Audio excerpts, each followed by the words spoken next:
الحمدللہ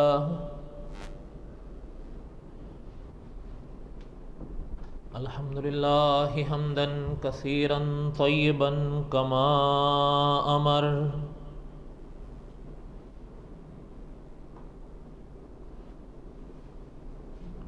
واشہد ان لا الہ الا اللہ وحدہ لا شریک لہ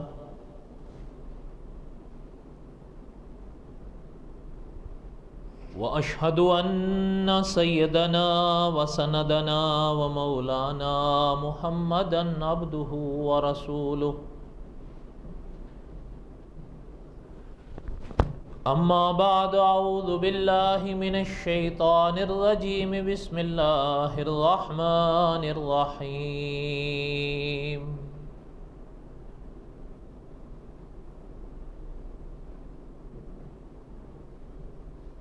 نحن نقص عليك احسن القصص بما اوحينا اليك هذا القرآن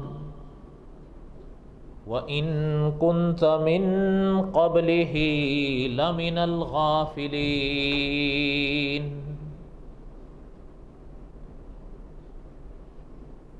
وقال الله تعالى في مقام آخر وَلَقَدْ آتَيْنَا إِبْرَاهِيمَ رُشْدَهُ مِن قَبْلُ وَكُنَّا بِهِ عَالِمِينَ وقال الله تعالى في مقام آخر ان ابراہیم کان امة قانتا للہ حنیفا ولم یک من المشرکین شاکرا لانعمہ اجتباہ وہداہ الی صراط مستقیم صدق اللہ العظیم وبلغنا رسولہ النبی الکریم ونحن علی ذلک لمن الشاہدین والشاکرین والحمد للہ رب العالمین اللہم صلی علی محمد وعلی آل محمد کما صلیت علی ابراہیم وعلی آل ابراہیم انکا حمید مجید اللہم بارک علی محمد وعلی آل محمد کما بارکت علی ابراہیم وعلی آل ابراہیم انکا حمید مجید اللہ اکبر لا الہ الا اللہ واللہ اکبر وللہ الحمد اللہ اکبر لا الہ الا اللہ واللہ اکبر وللہ الحمد اللہ اکبر لا الہ الا اللہ واللہ اکبر وللہ الحمد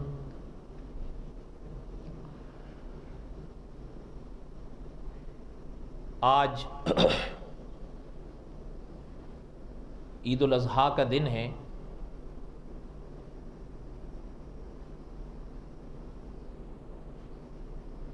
جماعت کے وقت میں انشاءاللہ ابھی آدھا گھنٹہ ہے تقریباً۔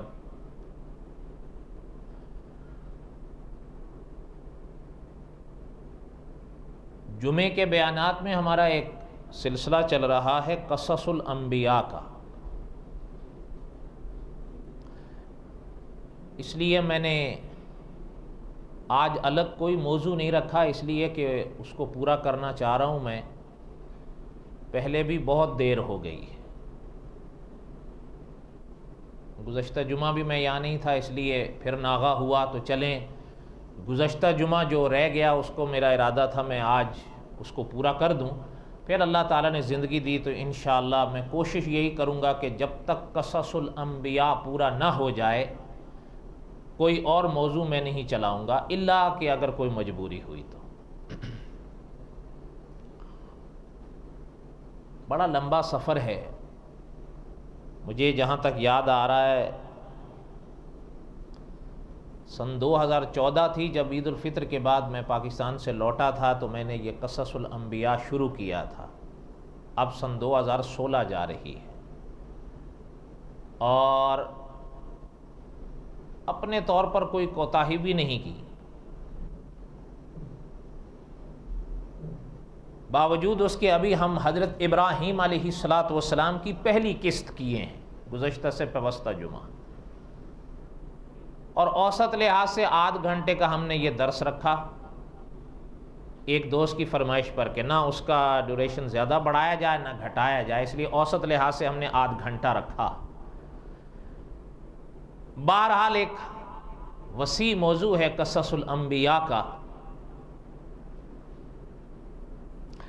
ایک بات بڑی نپی تلی ہے کہ قرآن پاک کے جو قصص ہیں وہ کوئی عام کہانیوں کی طرح نہیں ہے کہ انسان پڑھ لے یا بس جو ہے وہ مزہ لے لے، بلکہ قصص الانبیاء تو ایک عظیم موضوع ہے.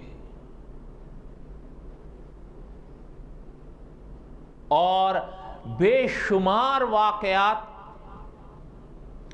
بے شمار نکات انبیاء علیہ السلام کے قصص میں ہمیں ملتے ہیں اپنے عقیدے اور اعمال سنوارنے کے. اب یہ آپ کا اور ہمارا کام ہے کہ ہم ان قصص کو پڑھنے یا سننے کے بعد کتنا سبق حاصل کرتے ہیں یا ان پر کتنا عمل کرتے ہیں. اب یہ آپ کا اور ہمارا ذمہ ہے.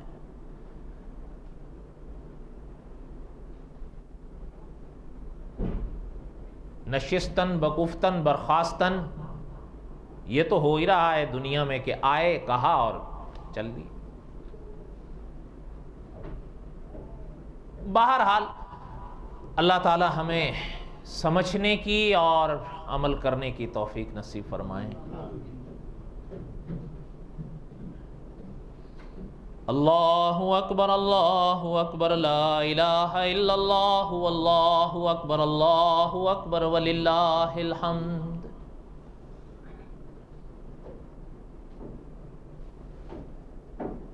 گزشتہ سے پیوستہ جمعہ جو ہم نے حضرت ابراہیم علیہ السلام کے موضوع کی پہلی قسط پڑھی تھی، ہم یہاں رکے تھے کہ حضرت ابراہیم علیہ السلام کو والد نے کچھ بت بنا کر دیے.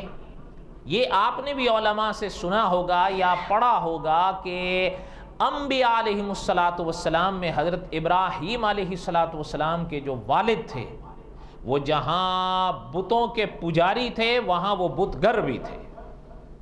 اور کتابیں پڑھنے سے پتہ چلتا ہے کہ جو بت اللہ تعالیٰ معاف فرمائے حضرت ابراہیم کے والد بنایا کرتے تھے ان کی مارکیٹ کے اندر ایک الگ قیمت ہوتی تھی. ہر انسان اپنے فن کا ایک کاریگر ہوتا ہے. بہت بڑے سنگ تراش تھے وہ. یعنی پرانی کتابیں پڑھنے سے پتہ چلتا ہے کہ ان کے بنائے ہوئے بت اگر بازار میں آتے تھے ہاتھوں ہاتھ بکتے تھے. مصروفیات زیادہ ہوئیں تو ایک دن اپنے بیٹے سے کہنے لگے کہ میں تو نہیں جا سکتا، آپ جا کر یہ بیچ آؤ. یہ ہم نے گزشتہ قسط میں پڑھا اور پھر کیا ہوا وہ بھی پڑھ دیا. جہاں پر ہم نے گزشتہ قسط روکی تھی وہ یہ تھی، یہاں پر روکی تھی کہ گلیوں والے، بازاروں والے، گھروں والے آئے شکایت لے کر حضرت ابراہیم کے والد کے پاس کہ یہ کیسا لڑکا آپ نے آج بھیجا تھا. بجائے اس کے کہ وہ یہ کہتا ہے کہ یہ خدا 5 روپے کا، یہ 10 کا، یہ 15 کا، یہ 40 تھا، وہ تو یہ کہہ رہے تھے گلیوں میں کہ جس نے دوزخ جانا ہے ان کو لے لو.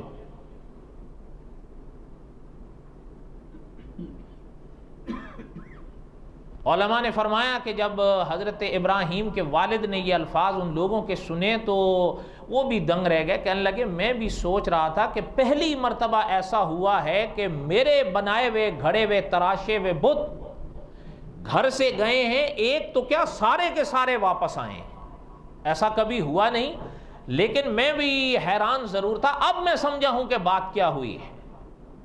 بہت غصہ ہوا وہ۔ انہوں نے حضرت ابراہیم علیہ السلام کو آواز دی کہ ادھر آؤ۔ حضرت ابراہیم علیہ السلام تشریف لائے۔ حضرت بات تو سمجھ گئے تھے کہ بہرحال شکایت تو ہو، بات سمجھ آ رہی ہے آپ حضرات کو؟ گزشتہ قسط ہم نے یہاں روکی تھی، اب انشاءاللہ آج کو ہم یہیں سے چلائیں گے، کیا خیال ہے آپ کا؟ روزہ تو نہیں ہے آج آپ لوگوں کو؟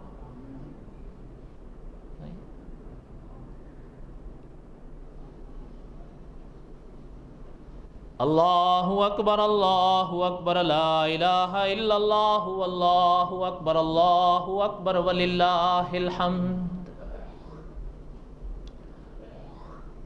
حضرت ابراہیم علیہ السلام تشریف لائے اپنے والد کی آواز پر۔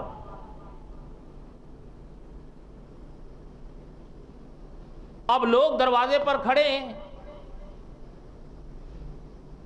حضرت ابراہیم علیہ السلام کے والد کا تذکرہ قرآن پاک میں ہے، اور قرآن کہتا ہے وہ آزر کہلاتے تھے، وہ آزر تھے، اور آزر آیا ان کا لقب ہے یا نام ہے، اس کا کچھ تھوڑا سا اشارہ میں نے گزشتہ قسط میں کر دیا تھا، اس لیے اب اس کو چھوڑیں۔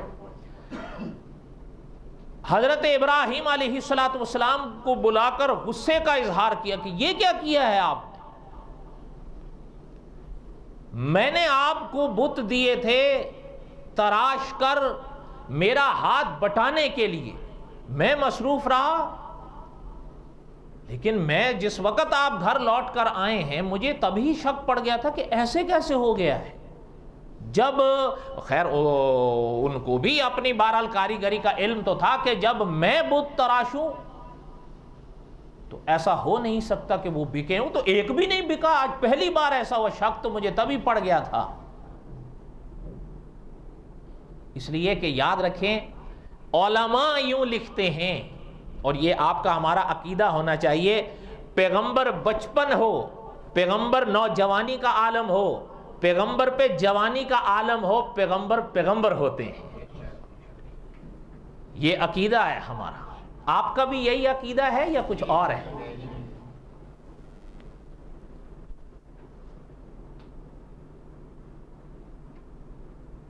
اللہ تعالیٰ نے قرآن پاک میں ایک جگہ ارشاد فرمایا، وَلَقَدْ آتَيْنَا إِبْرَاهِيمَ رُشْدَهُ مِن قَبْلُ وَكُنَّا بِهِ عَالِمِينَ۔ حضرت ابراہیم کا یعنی شان دیکھیں جو اللہ تعالیٰ بیان فرما رہے ہیں، بڑی بات ہے۔ میں نے شاید گزشتہ قسط میں ذکر بھی کیا کہ علماء فرماتے ہیں خدا کے انبیاء میں علیہم السلام 3 خدا کے نبی اور رسول ایسے گزرے ہیں کہ جن کا تذکرہ قرآن پاک میں سب سے زیادہ ہے۔ ان میں ایک حضرت ابراہیم ہے، حتیٰ کہ مولانا حفظ الرحمان سیو ہاروی رحمت اللہ علیہ نے لکھا ہے کہ قرآن پاک کی 25 سورتوں میں اللہ نے حضرت ابراہیم کا ذکر کیا ہے۔ بڑی بات ہے۔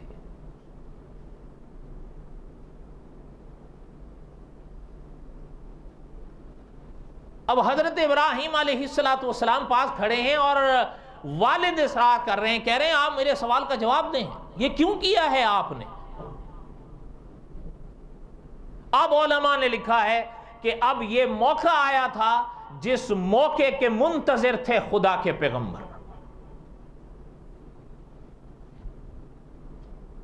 اور سب سے پہلے جو بات علماء نے عنوان کے طور پر لکھی ہے کہ حضرت ابراہیم علیہ السلام نے جو یہاں پر دعوت دی ہے، سب سے پہلے اس دعوت کی ابتدا اس مرحلے پر اپنے باپ سے کی۔ قرآن خود کہتا ہے وَأَنذِرْ عَشِيرَتَكَ الْأَقْرَبِينَ، حضرت ابراہیم علیہ السلام والد کے قریب ہوئے، لیکن یعنی اسلوب ذرا دیکھیں پیغمبر کا کہ عقیدہ بھی بیان کیا، توحید کو بھی پیش کیا، لیکن کہیں بھی کسی لحاظ سے بھی بات میں جھول نہیں آنے دیا، چاہے وہ عقیدے کے لحاظ سے ہو چاہے اخلاق کے لحاظ سے ہو۔ پیغمبر کی دعوت کا اسلوب تو نرالا ہوتا ہے، ممتاز ہوتا ہے۔ آپ نے ہم نے دعوت دینی ہوتی ہے اچھی بات کی ہی، لیکن کہیں نہ کہیں ہم نے دیکھا ہے کہ بعض لوگوں کا طریقہ ایسا ہوتا ہے جیسے کلہاڑی ہاتھ میں لیے ہوئے ہوں، ان کا بس چلے اور گردن اتار دیں۔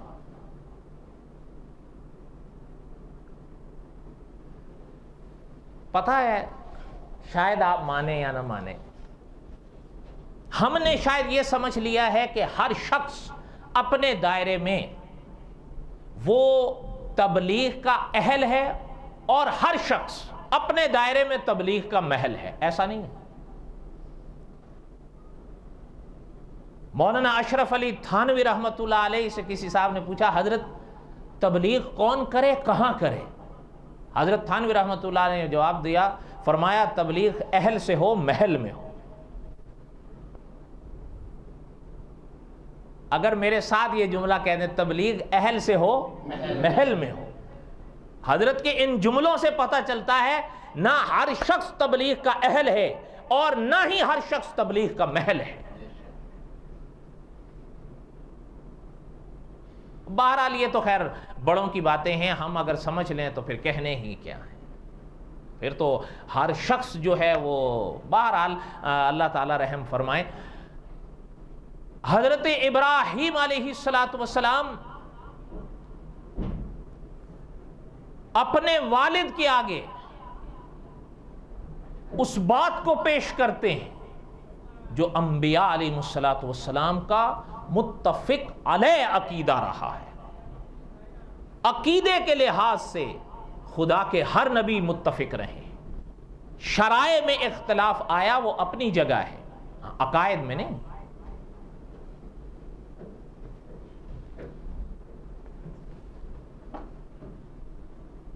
اب جب والد نے یہ بات کہی اور حضرت ابراہیم علیہ السلام نے اس بات کو سنا، حافظ صاحب آپ آگے تشریف لائیں، نہیں اب آگے آ جائیے۔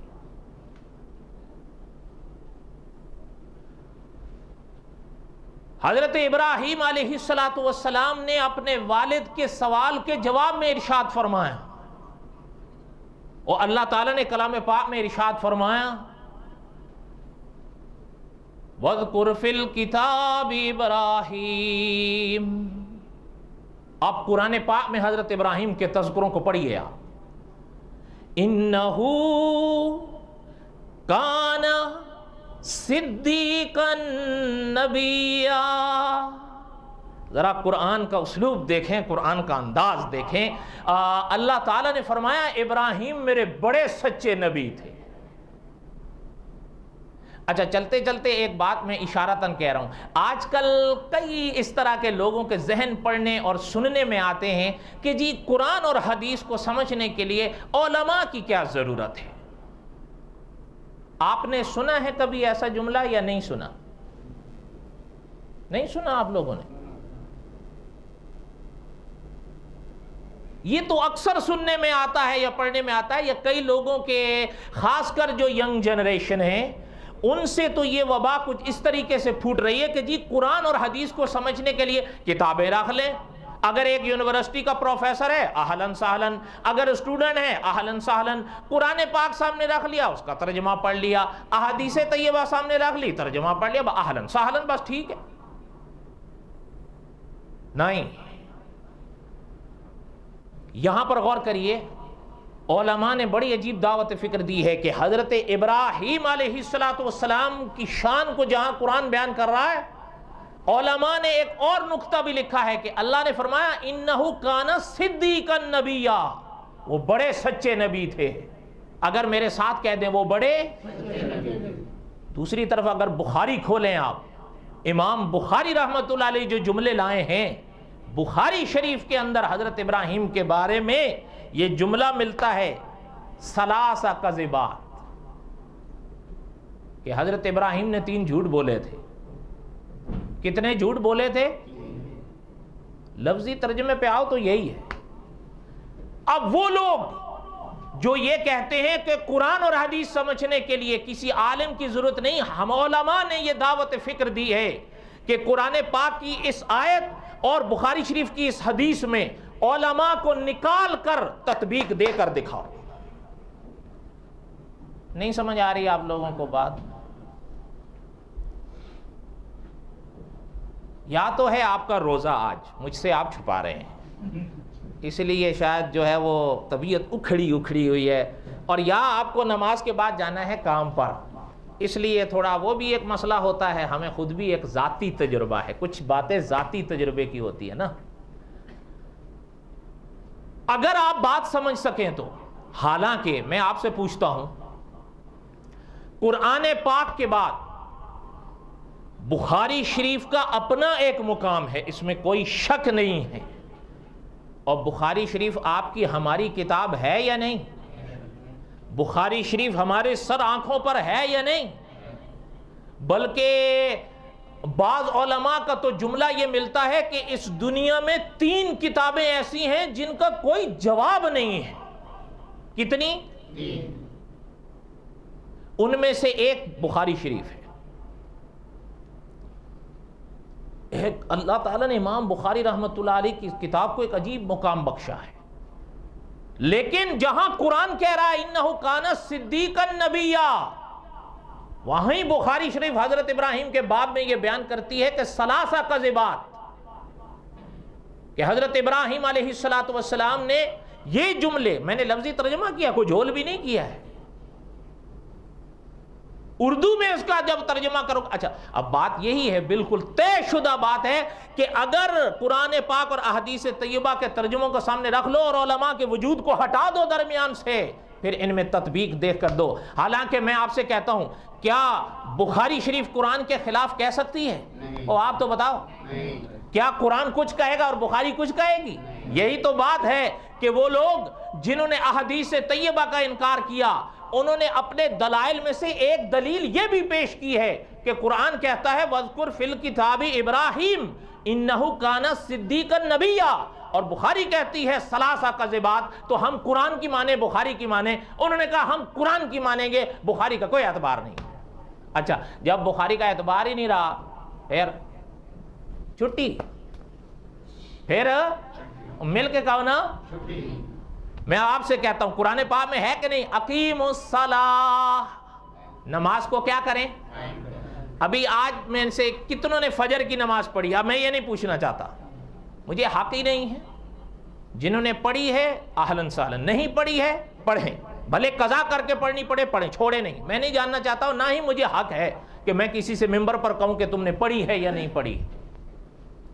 کبھی کبھی فقہا نے مسئلہ لکھا ہے، ایک انسان کو نماز قضا کرنی بھی پڑھے، اگر وہ قضا بھی کرتا ہے کسی کو بتائے نہیں، اس لیے کہ نماز چھوڑنا ایک گناہ ہے. اب آپ کا اس دوسرے کے آگے اظہار کرنا کہ میں نے نماز نہیں پڑھی تھی، یہ دوسرا گناہ ہے. کیوں اظہار کر رہے ہو؟ اللہ نے پردہ رکھ دیا، بس خدا کا شکر ادا کرو، بس اس کو قضا کرو. بات سمجھ آئی؟ انسان حکمت سے جواب دے دیتا ہے، بس ضروری تو نہیں ہے کہ انسان جھوٹ بولے. مسئلہ سمجھ میں آیا نہیں آیا؟ ہاں، اظہار کرنے کی ضرورت نہیں ہے، قضا کرنے کی ضرورت ہے. اگر میرے ساتھ کر دو، قضا کرنے کی ضرورت ہے، وہ ذمے سے ہٹتی نہیں، وہ ذمے پہ انسان کے رہتی ہے. اور ایک جملہ آپ سے میں کہتا ہوں اکابر کی اتباع میں اگر دل لگتا ہو، کبھی بھی نماز چھوڑنے کا بوجھ، روزہ چھوڑنے کا بوجھ، صاحب نصاب ہو تو زکوٰۃ، حج یا قربانی کے چھوڑنے کا بوجھ اپنے سینوں پہ لے کر اوپر نہیں جانا، جا نہیں سکو گے. آپ اور ہم مر سکیں گے، اوپر جا نہیں سکیں گے. اشارہ کر دیا میرا، میں آپ سمجھ گئے ہوں گے. سمجھے یا نہیں سمجھے؟ اللہ اکبر، اللہ اکبر، لا الہ الا اللہ، اللہ اکبر، اللہ اکبر وللہ الحمد. انشاءاللہ یہ جو بخاری شریف کے حوالے سے جو ہے نا ثلاثہ کذبات کا جو میں نے اشارہ کیا ہے، یہ انشاءاللہ جب وہ تینوں واقعات میں بیان کروں گا تو آخر میں اس حدیث کی وضاحت کروں گا کہ علماء نے اس حدیث کا معنی کیا کیا ہے۔ یاد رکھیے گا، بخاری وہی کہتی ہے جو قرآن کہتا ہے، بس یہ ہے، یہ بالکل واضح بات ہے۔ اگر علماء کا وجود کو درمیان سے نکال دو پھر تو کوئی بات سمجھ میں نہیں آئے۔ اتنے وہ اکابر، میں نے جیسے پرسوں یہاں ایک دوست کوئی بات مجھ سے پوچھ رہے تھے، میں نے ان سے ایک جملہ کہا علماء کی اتباع میں، میرا جملہ نہیں ہے، وہ علماء کا اتباع میں نے کہا تھا کہ آپ اور ہم کچھ نہیں ہیں لیکن ہمارے بڑے بہت کچھ تھے۔ میں ایک بات آپ کو بتاؤں، تاریخ کی کتابوں میں ایک مولانا ابو علی قاری رحمت اللہ علیہ ملتے ہیں، یعنی صدیاں گزر گئیں۔ پتہ ہے ایک دفعہ صرف کے مسئلے میں ایک صیغے میں ایک غلطی کر گئے، استاد نے پکڑ لی غلطی۔ جب استاد محترم نے دیکھا تو انہوں نے کہا کہ یہ کیا کر دیے آپ، صرف کے صیغے میں اتنی بڑی غلطی، اتنی بڑی غلطی۔ لگا لیں، وہ ہے اوپر بھی ہے، ہاں بس وہ پیچھے بھی ہیں، اگر کسی کو پنکھے کی ضرورت ہے تو لگا لیں۔ اللہ اکبر اللہ اکبر لا الہ الا اللہ اللہ اکبر وللہ الحمد، اللہ اکبر لا الہ الا اللہ اکبر وللہ الحمد۔ استاد محترم رحمت اللہ نے فرمایا کہ یہ کیا کی ہو، صرف کے صیغے میں اتنی بڑی غلطی۔ آنکھیں جھکا لیں، چلے گئے۔ آپ تاریخ کی کتابیں اٹھا کر دیکھیں، تفسیر کی کتابیں اٹھا کر دیکھیں، علماء نے لکھا ہے کہ 40 سال پورا پھر علم صرف حاصل کیا، پھر استاد بن کر مصلی پر بیٹھے، ایک صیغے میں غلطی کی، کتنے 40 سال دوبارے اس کو پڑھا۔ اب ہم کہیں کہ نہیں جی جیسے ہم سمجھ سکتے ہیں وہ کہاں سمجھے تھے، یہ سب سے بڑا جھول ہے۔ ہم یہ کہتے ہیں علماء کی اتباع میں ہم کچھ بھی نہیں ہیں لیکن ہمارے بڑے بہت کچھ تھے، اس لیے انہوں نے جو بخاری شریف کی حدیث ہے ثلاثہ کذبات، اس کا جو معنی کیا ہے وہ پھر کبھی آپ سنیں گے انشاءاللہ، آگے آئے گا قصص الانبیاء میں، آپ کا دل گواہی دے گا کہ بات حقیقت ہے۔ حضرت ابراہیم علیہ السلام نے فرمایا اپنے ابا سے،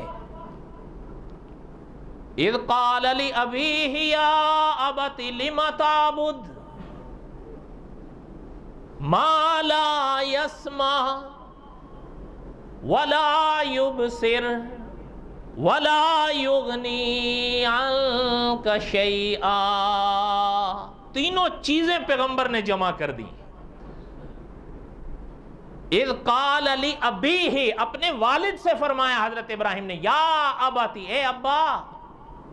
اسلوب دیکھیں پیغمبر کی دعوت کا، لم تعبد، ان کی پوجا آپ کیوں کرتے ہیں؟ جن کے لیے آپ مجھ سے پوچھ رہے ہیں، میں آپ سے پوچھنا چاہتا ہوں آپ ان کو پوجتے کیوں ہیں؟ ما لا یسمع، وہ آپ کی کچھ نہیں سنتے، ولا یبصر، آپ کی کچھ نہیں دیکھتے، ولا یغنی عنک شیئا، آپ کی کوئی ذرا مدد نہیں کر سکتے۔ مجھے آپ بتائیں، آپ اب یہ دیکھیں پیغمبر علیہ السلام نے کیسے بات سامنے رکھی ہے۔ حقیقت یہ ہے میرے دوست، عقیدہ سمجھ تب آتا ہے جب انسان کھل کر بیان کرے۔ یہ بھلے آپ مانیں یا نہ مانیں، لیکن اکابر کی سیرت بتاتی ہے کہ عقیدے کا مسئلہ سمجھ تبھی آیا ہے کہ جب بیان کرنے والے نے کھل کے بیان کیا ہے۔ اگر کوئی آئے اور کہے نہیں جی تھوڑی نرمی بھی ہونی چاہیے، ذرا وسعت قلب بھی تو کسی شے کا نام ہے نا جی، ذرا تھوڑی سی حکمت بھی، اور اگر ہو سکے تو تھوڑی مصلحت بھی اپنا لیں تاکہ لوگ نہ ٹوٹیں۔ اگر آپ کے مجمع میں شیعہ زیادہ ہیں، شان حسین بیان کر دیجئے، آپ کے مجمع میں بریلوی زیادہ ہیں، شان اولیاء بیان کر دیجئے، آپ کے سامنے اہل حدیث با اصطلاح جدید بیٹھے ہیں، پھر کھل کے توحید بیان کر دیجئے، بس ٹھیک ہے، یہ بھی خوش وہ بھی خوش۔ ایسے نہیں ہوگا بھائی میرے، اس سے پھر جو حقیقت ہے، اسی لیے شمس نوید عثمانی وہ کیا صیغہ لائے ہیں ایک شاعر کا مصرع کہ یہ دور پھر اپنے ابراہیم کی تلاش میں ہے۔ حضرت ابراہیم علیہ السلام نے کوئی بات لگی لپٹی کی نہیں ہے، اب حقیقت ہے نبوت شان یہ رکھتی ہے۔ آپ صلی اللہ علیہ وسلم کے پاس ایک صاحب آئے، انہوں نے کچھ بات کی آپ صلی اللہ علیہ وسلم سے، میں ابھی اس قصے کو پورا نہیں بیان کروں، آگے کسی موقع پر انشاءاللہ آئے گی۔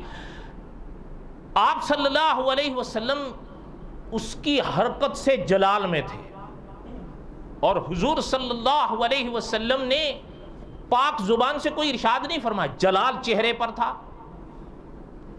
خیر وہ بھی سمجھ گیا، بعد میں وہ اٹھ کے جب چلے گئے تو میں قصہ بالکل اختصار کروں، صحابہ سے آپ صلی اللہ علیہ وسلم نے فرمایا کہ بھئی آپ میں سے کوئی نہیں تھا؟ تو صحابہ نے فرمایا آقا آپ بس ایک آنکھ کا اشارہ کر دیتے۔ حضور نے فرمایا نبوت کی یہ شان نہیں ہے کہ آنکھوں سے اشارے کرے۔ آپ کو سمجھ ہی نہیں آئی یہ بات؟ اللہ اکبر لا الہ الا اللہ اللہ اکبر وللہ الحمد۔ حضرت ابراہیم علیہ السلام نے فرمایا ابا آپ مجھ سے پوچھ رہے ہیں، میں آپ سے پوچھنا چاہتا ہوں آپ ان کی پوجا کیوں کر رہے ہیں؟ یا ابتی، اے ابا، انی قد جاءنی من العلم، اللہ نے مجھے ایک علم دیا ہے، ما لم یأتک، آپ کو نہیں بچا، فاتبعنی اہدک صراطا سویا، فرمایا میرے اتباع کیجئے میں آپ کو سیدھا راستہ دکھاؤں گا۔ اس آیت کی شرح میں صاحب قصص الانبیاء فرماتے ہیں پتہ یہ چلتا ہے باپ باپ ہوتا ہے، بیٹا بیٹا ہوتا ہے، لیکن جب بیٹا نبی ہو باپ کو اس کے تابع آنا ہے۔ نبوت تو یہ شان ہے، یہ قوت ہے۔ کوئی بات آپ کو بھی سمجھ میں آ رہی ہے؟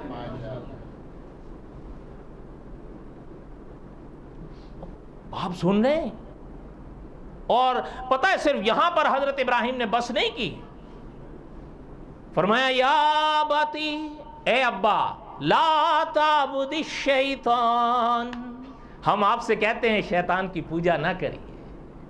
اچھا سوال پیدا ہوتا ہے آزر تو بت پوجتے تھے اور بت ہی بیچتے تھے، وہ شیطان کی پوجا کب کرتے تھے؟ علماء نے فرمایا خدا کو چھوڑ کر کسی بت کے آگے سجدے کرنا، کسی سجد کا بت کے آگے نظر و نیاز چڑھانا، خدا کی توحید کو چھوڑ کر اس طرح کی حرکت کرنا، یہ دراصل شیطان کی ہی پوجا ہے۔ ہم تو نہیں کرتے، ہم تو نہیں کرتے الحمدللہ۔ کیا خیال ہے بھائی؟ یہ دور پھر اپنے ابراہیم کی تلاش میں ہے۔ بھئی اگر عقیدہ توحید سمجھ آ جائے تو پھر تو بات کیا ہے۔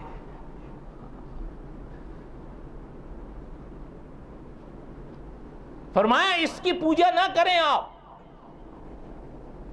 آگے پھر فرمایا یا اباتی، اے ابا، انی اخاف ان یمسک عذاب من الرحمن فتکون للشیطان ولیا، ہم تو ڈرتے ہیں ابا کہیں ایسا نہ ہو اپنے غلط عقیدے کی وجہ سے خدا کا قہر آئے، خدا کے عذاب کی پکڑ میں نہ آئے۔ اگر آ گئے تو پھر نتیجتاً شیطان کے ساتھ ہی ہو، آپ لال پیلا ہوگا۔ میں نے پہلے کہا نا کہ علماء نے فرمایا کہ توحید سمجھ بھائی تبھی آتی ہے۔ اب آپ بتائیں حضرت ابراہیم نے کوئی لگی لپٹی رکھی ہے؟ مل کے تو بولو۔ اللہ اکبر لا الہ الا اللہ اللہ اکبر وللہ الحمد۔ ایک آخری بات سن لو، حضرت ابراہیم علیہ السلام کے والد کا جواب تو انشاءاللہ اگلی قسط میں آئے گا، لیکن اس موقع پر جو علماء نے لکھا ہے وہ بھی سن لو۔ حضرت ابراہیم علیہ السلام نے اپنا حق پورا ادا کیا، والد مانے نہیں، والد مانے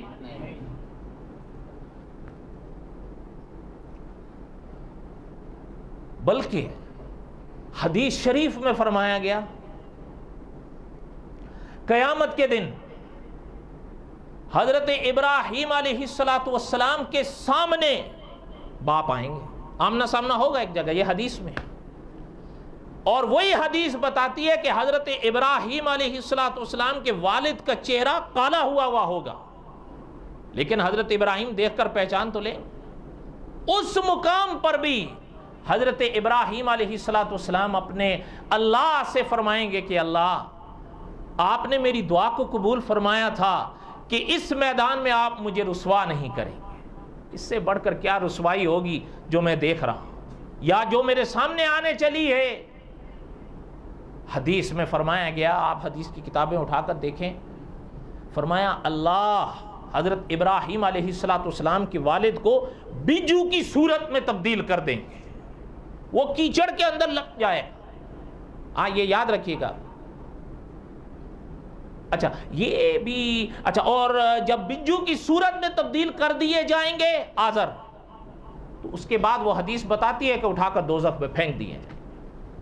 حضرت ابراہیم علیہ السلام دیکھیں گے یہ منظر، لیکن اللہ حضرت ابراہیم کی خاطر آزر کی شکل کو ظاہری طور پر تبدیل کر دیں گے، اللہ کو قدرت حاصل ہے، اور لیکن سزا اس کے لیے جو ہے وہ ہے، اس لیے کہ جو شخص عقیدے کا جھول لے کر اس دنیا سے اس دنیا میں چلا گیا، اس کے لیے جنت نہیں۔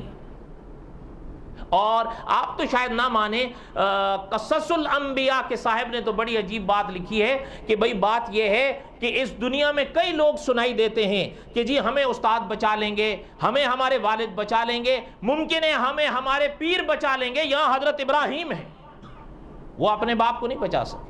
اور آپ تو مانیں یا نہ مانیں، حضرت ابراہیم علیہ السلام کا لقب جہاں ابو الانبیاء ہے، بعض علماء نے حضرت کا ایک اور لقب بھی ذکر کیا ہے، ابو الموحدین، کہ وہ موحدین کے باپ تھے، لیکن بیٹے کا جو عقیدہ تھا وہ بیٹے کا تھا، باپ نے تسلیم نہیں کیا تو اس کا فائدہ باپ کو نہیں۔ اب بہرحال یہ بات جتنی ہم اور آپ سمجھ سکیں اب ہمارا کام ہے۔ میں نے ابتدا میں کہا کہ قرآن پاک کے قصص یہ شان رکھتے ہیں کہ ان کے ایک اپنا مقام ہے، لیکن شرط یہ ہے کہ میں اور آپ ان سے کیا سبق حاصل کر سکتے ہیں۔ یہ کوئی ایسی باتیں نہیں ہیں جو میں آپ کو بتا رہا ہوں اور ویسے آج میری پیش گوئی سچی نکلی ہے، ابھی میں نے ان سے کہی تھی، میرے خیال میں جتنی جلدی میری پیش گوئی پوری ہوئی ہے نا، قائدیانیوں کے بقول تو مجھے نبی ماننا چاہیے،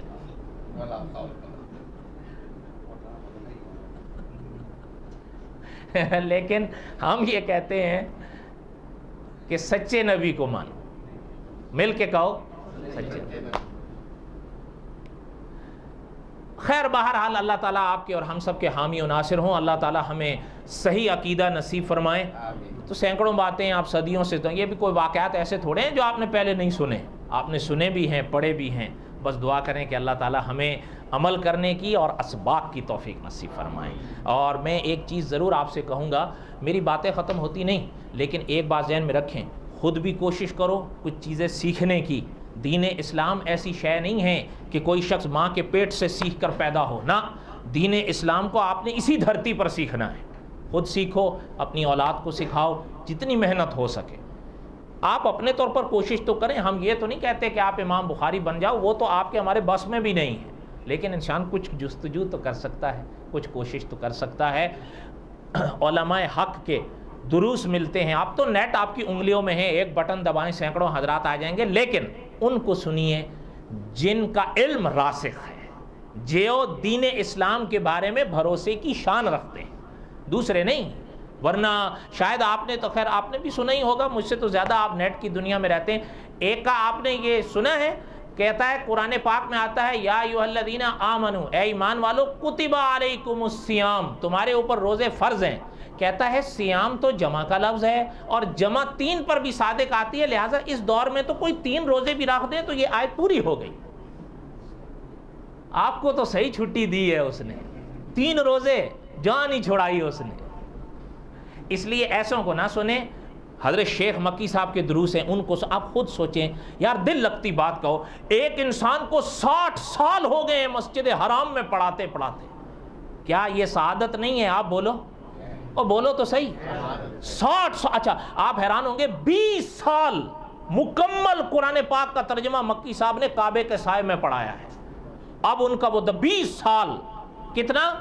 20 سال۔ اور اب جو مکی صاحب نے کعبے کے سائے میں درس قرآن دیا ہے وہ کتابی صورت میں آ رہا ہے۔ آپ یقین جانیں صرف سورہ بقرہ کی الف لام میم سے لے کر 34ویں آیت تک، کتنا؟